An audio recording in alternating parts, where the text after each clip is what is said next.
Lynn stared at the holographic map projected from the Explorer's main console, her fingers hovering over the navigation controls.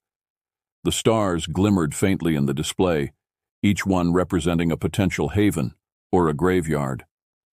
Calic stood behind her, his massive Orthanian frame casting a long shadow over the bridge. "You're sure about this, Torin?" he asked, his voice low and gruff. "The dust market isn't exactly a place for diplomacy." Lynn glanced over her shoulder, her eyes dark with exhaustion but filled with resolve. "We don't have a choice, Calic. If the Council won't listen, we need allies who will. And the people in the dust market aren't bound by politics. They survive because they're adaptable. That's what we need now." The ship groaned as it entered the orbit of Nebre 6, where the infamous dust market floated in the planet's upper atmosphere.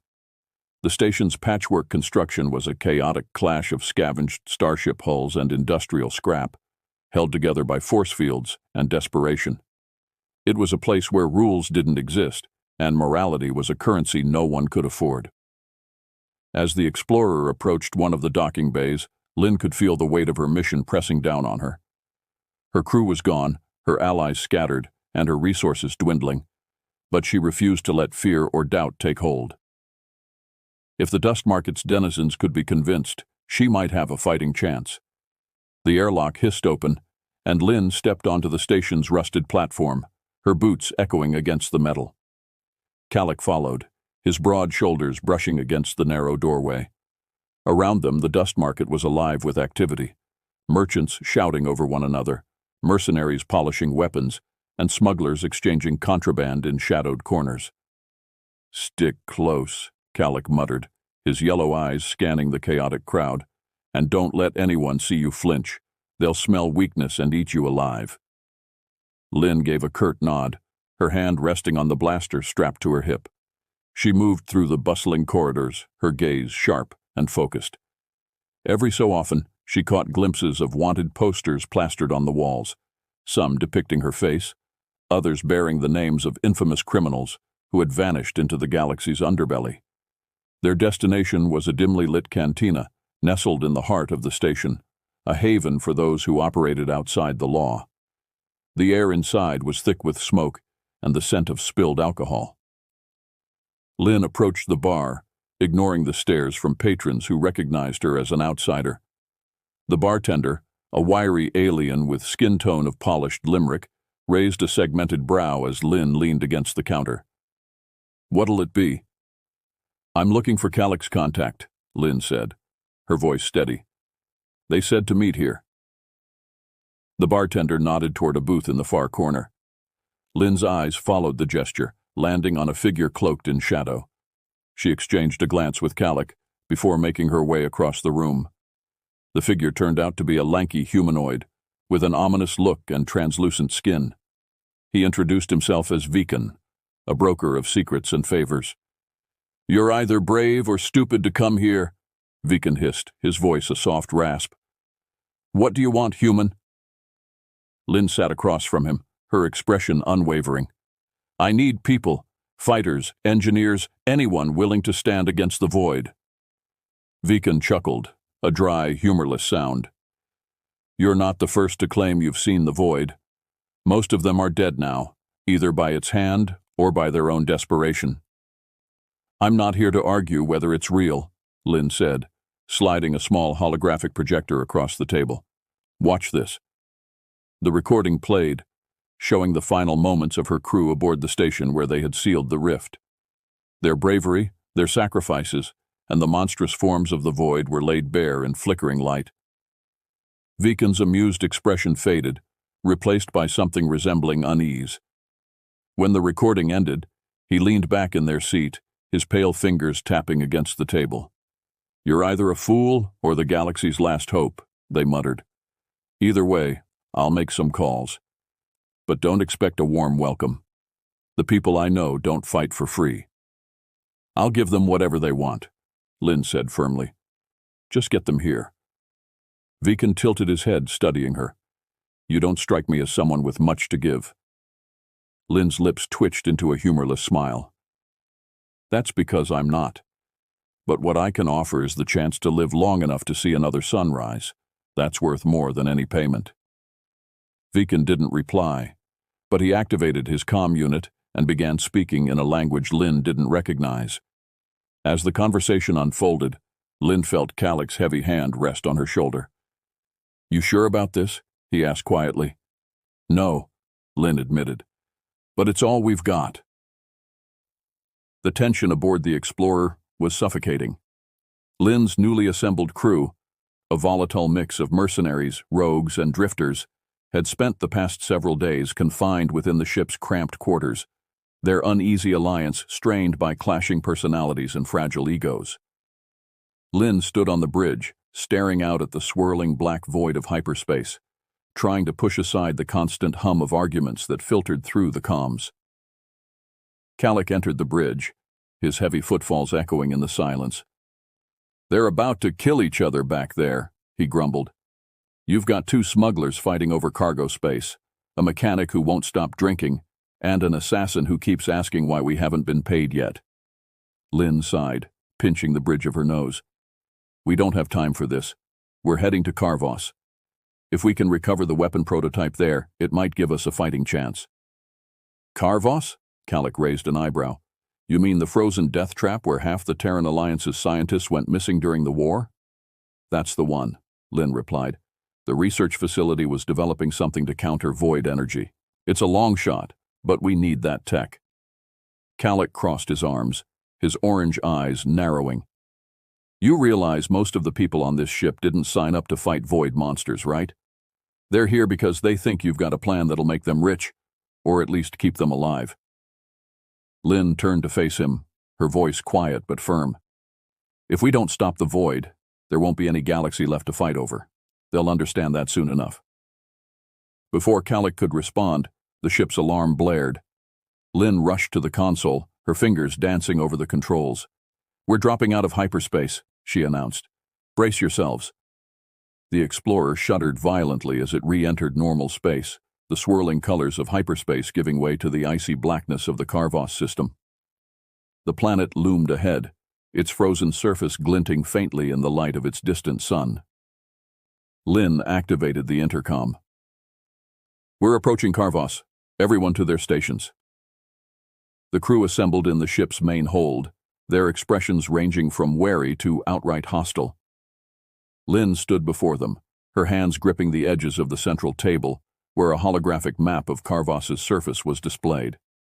"This is the target," she said, pointing to a blinking marker on the map. "The Terran Alliance's research facility is buried beneath the ice here. It was abandoned after an incident that no one survived to report.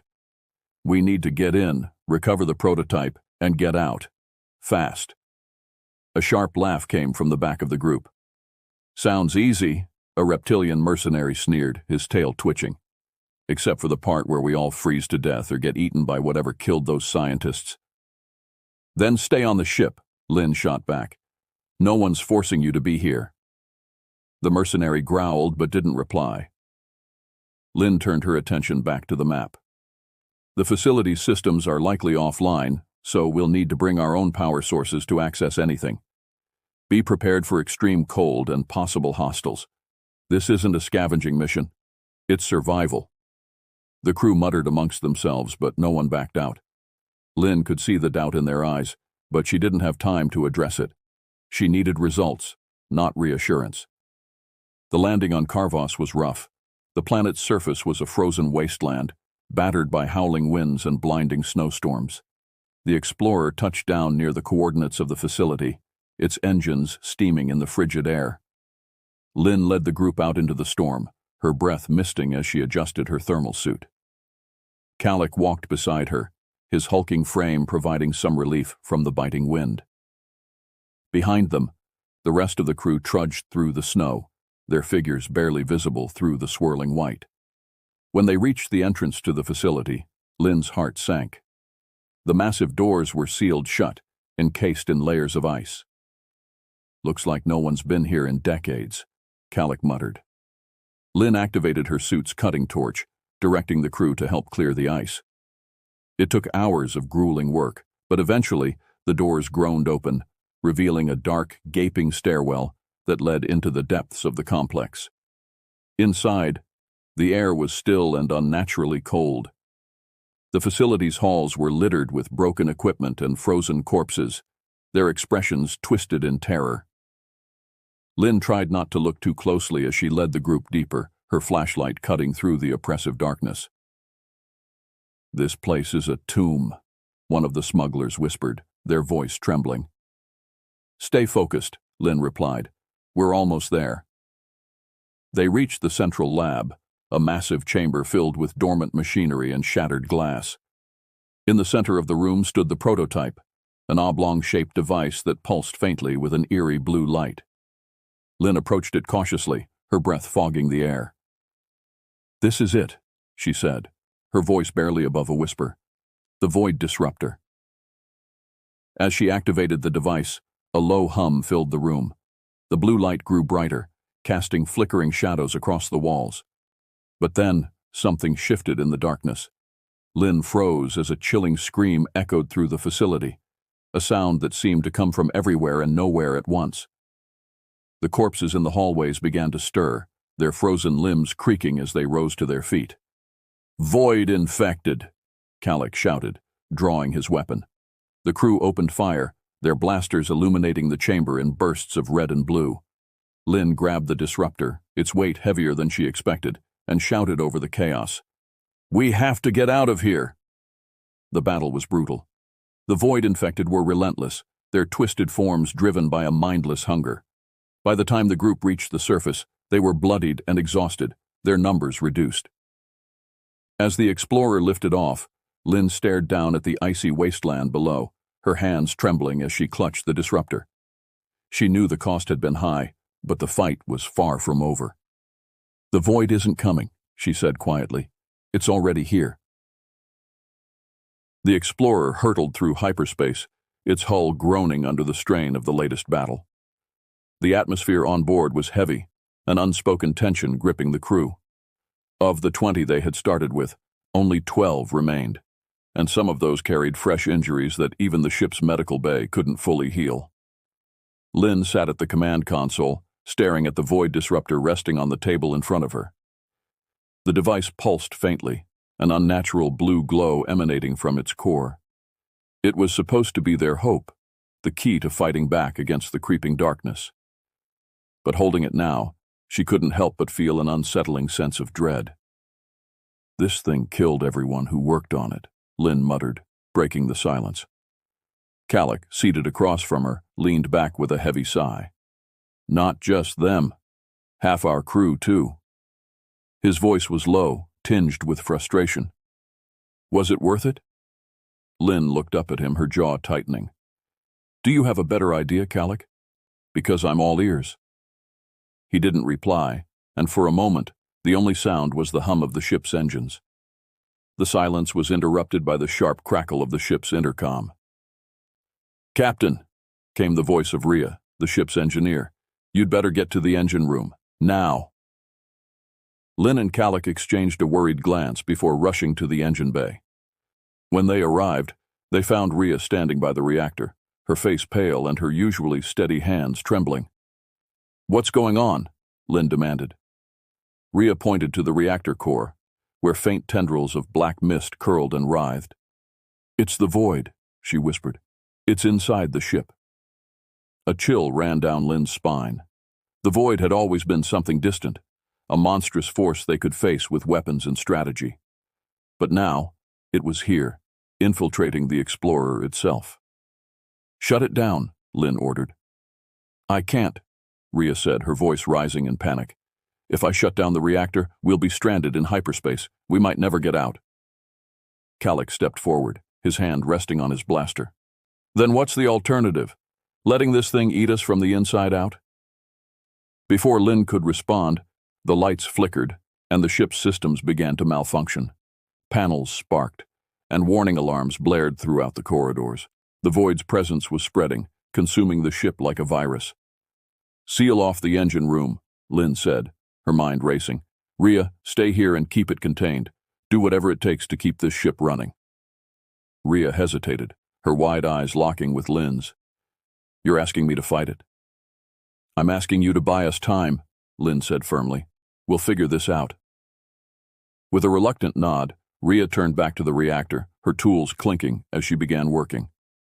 Lynn and Calic hurried back to the bridge, where the rest of the crew had gathered, their faces filled with fear and confusion. What the hell is happening? One of the smugglers demanded. The void's in the ship, Lynn said bluntly. It's infecting the systems. We need to find a way to stop it before it takes over completely. The crew erupted into arguments, their voices overlapping in a cacophony of panic. Lynn slammed her fist on the console, silencing them. Listen to me, she shouted. We've faced worse than this, and we've survived. We'll survive this too, but only if we work together. Her words seemed to calm them, at least for the moment. She assigned tasks, some to monitor the ship's systems, others to prepare weapons in case the void manifested physically. But deep down, she knew they were running out of time. Several minutes passed, and the situation grew worse. The void's tendrils were now visible throughout the ship, creeping along walls and floors like living shadows.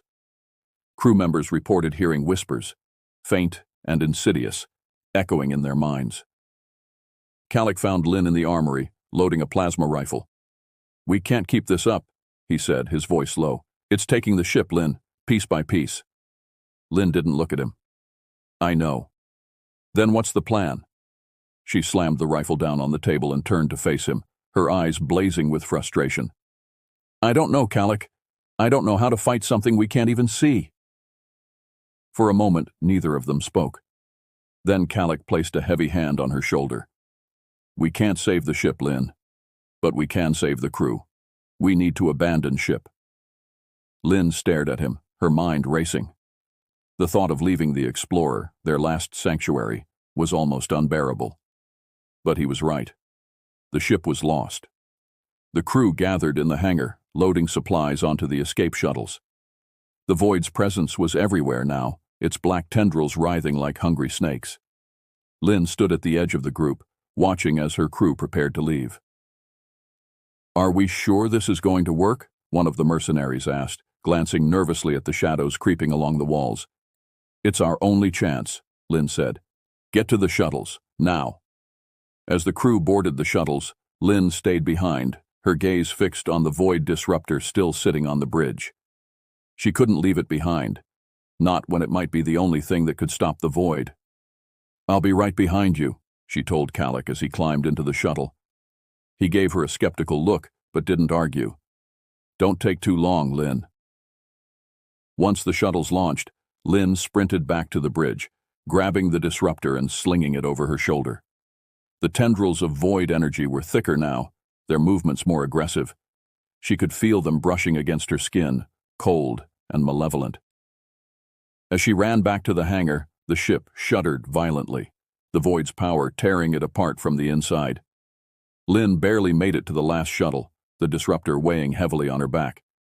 The shuttle launched just as the Explorer was consumed entirely, its hull collapsing into itself as the void devoured it. Lynn watched from the viewport, her heart pounding. We lost the ship, Calic said grimly. Lynn nodded, her grip tightening on the disruptor. But we're still alive, and as long as we're alive, we still have a chance. The shuttle sped away into the void of space, carrying with it the last remnants of hope. The shuttle's silence was oppressive, broken only by the faint hum of its engines.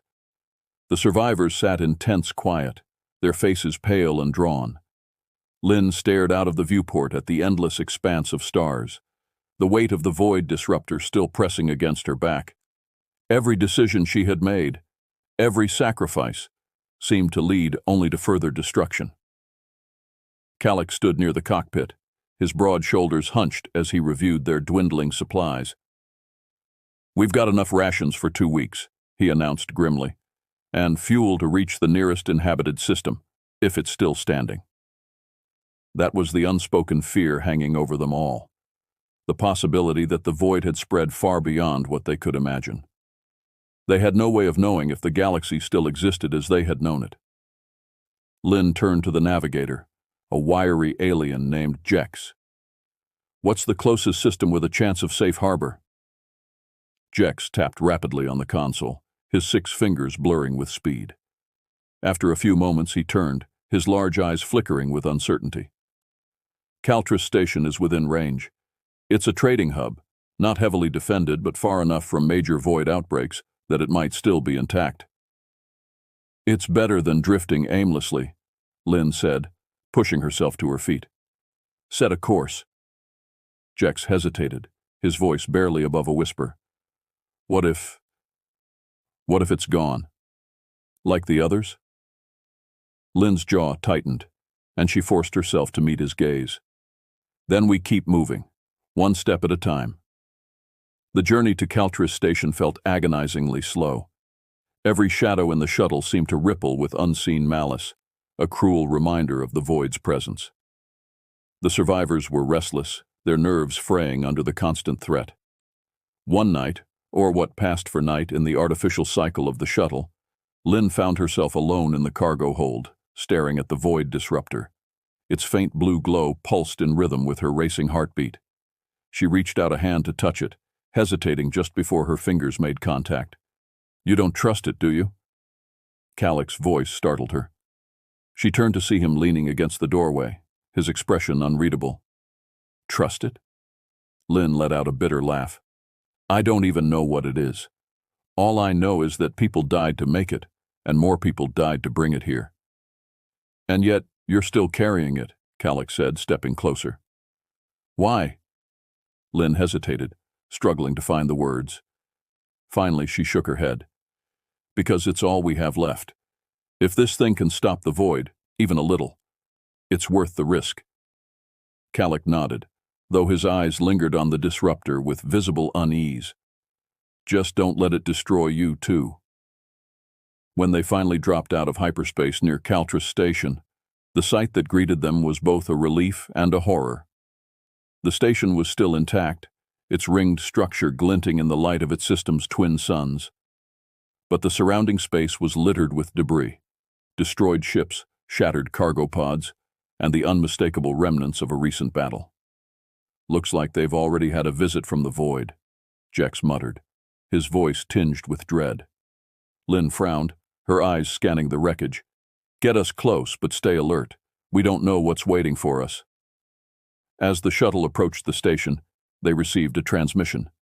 The screen flickered to life, revealing a haggard-looking humanoid woman in a patched uniform. Her eyes were bloodshot, and her voice crackled with static. This is Caltris Station. Identify yourselves and state your purpose. Lynn stepped forward. This is Captain Lynn of the Explorer, or what's left of it. We're refugees, seeking shelter. The woman's expression hardened. We don't have room for refugees. If you've brought the void with you, we'll blow you out of the sky. We didn't bring it, Lynn said quickly. We barely escaped it ourselves, but we have something that might help fight it. She motioned to the disruptor, visible in the background. The woman's eyes narrowed. Is that Terran tech? Lynn nodded. It's a void disruptor. Experimental, but it's the only weapon we have. There was a long pause as the woman studied them. Finally, she sighed. Dock at Bay 12, but if you try anything, we'll vent your ship into space. Understood, Lynn said, cutting the transmission. The survivors disembarked cautiously, their weapons at the ready. Caltris Station was a mess. Its corridors were dimly lit, and the air was thick with the acrid smell of burnt metal and stale oxygen. The station's inhabitants eyed the newcomers warily, their faces gaunt and their weapons always within reach. Lynn and her crew were led to a central chamber where the station's leader, a grizzled man named Oren, waited. He studied them with a mixture of curiosity and suspicion. You're lucky we're still standing, he said, his voice rough. The void hit us 3 weeks ago. We fought it off, but we're barely holding together. We can help, Lynn said, placing the disruptor on the table. This device is designed to disrupt the void's energy. If we can figure out how to use it, we might stand a chance. Oren frowned, his gaze fixed on the glowing device. And what's the catch? Lynn hesitated. The catch is that it's dangerous. It killed the people who built it, And it might kill us, too, but it's better than waiting to die. Orin let out a harsh laugh. Fair enough. Welcome to Caltris Station, Captain. Let's see if your miracle weapon is worth the trouble. Over the next several days, Lynn and her crew worked tirelessly with the station's engineers to integrate the disruptor into Caltris's defenses. But as they worked, the Void's presence loomed ever closer. Reports of attacks on nearby systems grew more frequent, each one bringing the dark tide closer to their fragile refuge. The tension reached its breaking point when one of the station's outer sensors picked up an anomaly, a swirling mass of black energy moving toward them. "It's here," Orin said grimly, staring at the sensor readout. Lynn felt a cold knot of fear in her chest. "Then we fight." As alarms blared and the station prepared for battle, Lynn stood at the center of the command deck, the disruptor clutched in her hands. She didn't know if it would work, or if they were all about to be consumed by the same darkness that had taken so many before them. But she knew one thing: they wouldn't go down without a fight. The Void approached Caltris Station like a tidal wave of darkness, swallowing the light of the twin suns. On the station's command deck, the tension was thick as Orin, Lynn, and the crew watched the swirling black mass on the holographic display. The edges of the anomaly seemed to ripple unnaturally, as if alive. "All hands to battle stations," Orin barked over the comms. "I don't care what it takes, hold them off." The station came alive with activity. Engineers scrambled to power up the ancient defense turrets mounted on the station's exterior. Pilots readied whatever starfighters were still operational, their engines humming as they lined up in the hangar bays. Civilians, armed with scavenged weapons, fortified the inner corridors, bracing for the worst. Lynn clutched the Void disruptor tightly, its eerie glow reflecting off her face. The device felt heavier than before, as if it had absorbed the weight of every life lost to bring it here. She stood with Calic and Jex, who were helping her install the disruptor into the station's central power grid. "Are you sure this is going to work?" Calic asked, his voice strained. "No," Lynn admitted, setting the disruptor into its cradle with trembling hands. "But we don't have any other choice." The disruptor pulsed as it interfaced with the station's systems, its glow intensifying. Jex worked quickly, his fingers flying across the controls as he synchronized the device with the station's energy grid. "I've linked it to the main reactor," Jex said.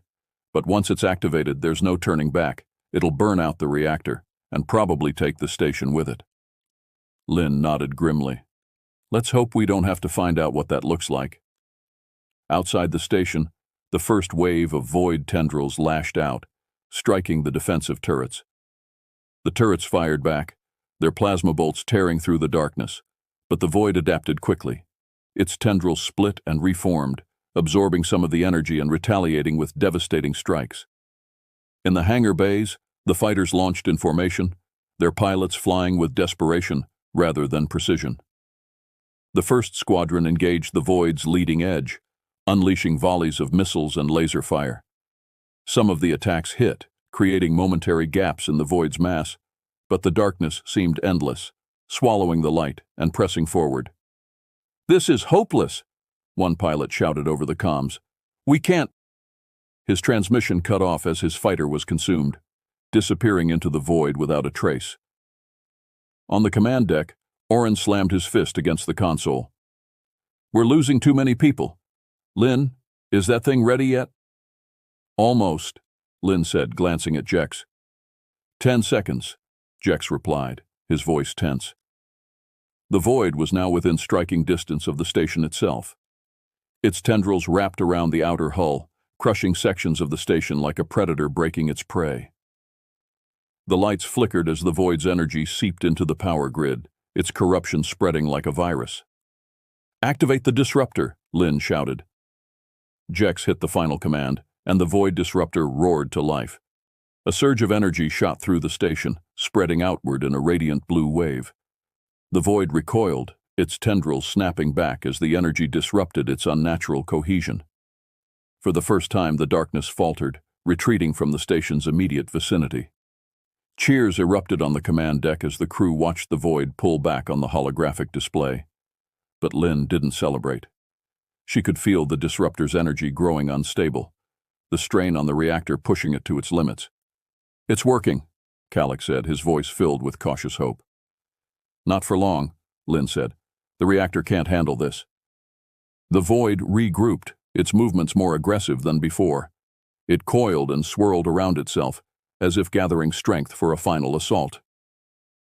Lynn realized with horror that it wasn't retreating, it was adapting. "It's learning how to resist the disruptor," she said, her voice trembling. "We're out of time." "Then we need to hit it with everything we've got," Oren said, stepping forward. "If the station goes down, at least we'll take that thing with us." Lynn hesitated, her mind racing. If they overloaded the reactor and channeled the disruptor's energy into a massive pulse, they might be able to destroy the void, or at least a significant portion of it.